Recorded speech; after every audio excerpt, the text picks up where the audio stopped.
A few months back, I made a video talking about how Spider-Man that we know and love today is the result of a successful co-parenting relationship, corporate co-parenting relationship between Sony Pictures and Marvel Studios. Do you know the Spider-Man story? I'm not talking about the Spider-Man origin story. I'm talking about the business story, the story behind the movie. This is a story of bad business deals, North Korea, corporate espionage, and also corporate co-parenting. If you haven't seen the full video, go back and watch it. It's amazing. The person in it is wonderful. I know her personally. Trust me.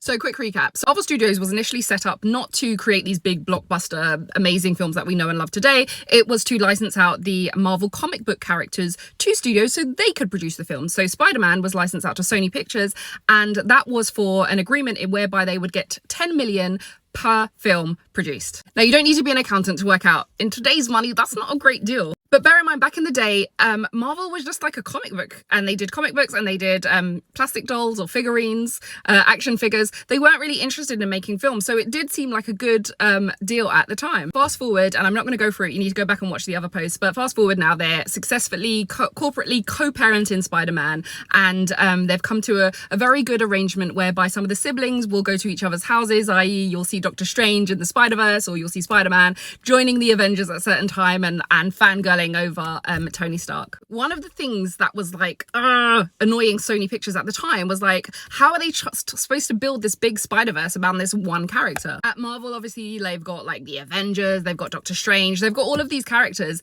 and Sony had the Spider-Boy. Now, that's not quite true. They did have Spider-Man and all his family and all the kind of different iterations of, you know, Spider Shark and whatever else like this, but that wasn't really connecting with the audiences at the time. And then this is where Miles Morales comes in. So the introduction of Miles Morales as a new character and that kind of storyline obviously comes away from the traditional one that we used to of Peter Parker being the one and only Spider-Man. And now what they've done in the latest iteration is amazing. Essentially, what they've done is they've created their own Spider Avengers. So while Spider-Man's got his natural siblings in, you know, the Marvel characters that come in and can join the Spider-Verse, he now has like all these, I don't know, like adopted siblings as well that are now here, and that just opens up a world of possibilities. So it just goes to show, if you are empathetic and understanding in your co-parenting arrangements, even if one partner may be lacking, that could help them step their game up. Well done, Sony. Well done.